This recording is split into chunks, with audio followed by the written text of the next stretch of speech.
रांची के prepaid smart meter वाले सभी तरह के कंज्यूमर अब अलर्ट हो जाएं। जेबीवीएनएल के स्मार्ट मीटर सिस्टम का नया सॉफ्टवेयर अप टू डेट हो गया है, इसलिए अब बिल बकाया जीरो बैलेंस होने पर स्वतः बिजली कट जाएगी। जेबीवीएनएल ने फिलहाल घरेलू उपभोक्ताओं को राहत दी है, मगर व्यावसायिक उपभोक्ताओं की मुश्किलें बढ़ गई है। शहर के करीब 10,000 व्यावसायिक उपभोक्ताओं के प्रीपेड स्मार्ट मीटर का बैलेंस खत्म हो गया है। इनका कनेक्शन कटना शुरू भी हो गया है। फिलहाल बोर्ड घरेलू उपभोक्ताओं को राहत दे रहा है, लेकिन उन्हें भी अधिक दिनों तक राहत नहीं मिलेगी, इसलिए वे भी अपना बिजली बिल एटीपी मशीन के माध्यम से जमा कराएं या ऑनलाइन रिचार्ज कराना शुरू कर दें। जेबीवीएनएल ने सेंट्रल डिवीजन के अंतर्गत मेन रोड, थड़पखाना और चर्च रोड जैसे इलाकों में करीब 3,316 दुकानों की बिजली सोमवार रात को ही काट दी है, जबकि रांची पश्चिमी डिवीजन के पिस्का मोड़ और रातू रोड इलाके में लगभग 2,500 उपभोक्ताओं की बिजली काटी गई है। इसके अलावा बिल बकाया या जीरो बैलेंस वाले अन्य व्यावसायिक उपभोक्ताओं को भी बिजली कनेक्शन काटे जाने की तैयारी चल रही है।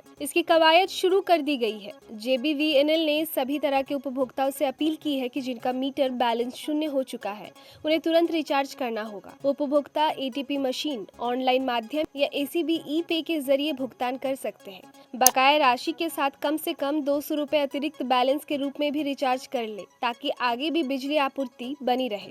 जिन उपभोक्ताओं को बिल में कोई त्रुटि लग रही है, वे तुरंत अपने विद्युत प्रमंडल के कार्यपालक अभियंता से मिलकर समाधान करवा ले। 2 दिन की रियायत दी गई है। इस दौरान उपभोक्ता रिचार्ज करवा ले तो उनकी बिजली फिर से जोड़ दी जाएगी, लेकिन अगर तय समय के भीतर रिचार्ज नहीं किया गया तो लाइन पूरी तरह काट दी जाएगी और दोबारा कनेक्शन चालू करने के लिए पूरा बकाया एक साथ चुकाना पड़ेगा।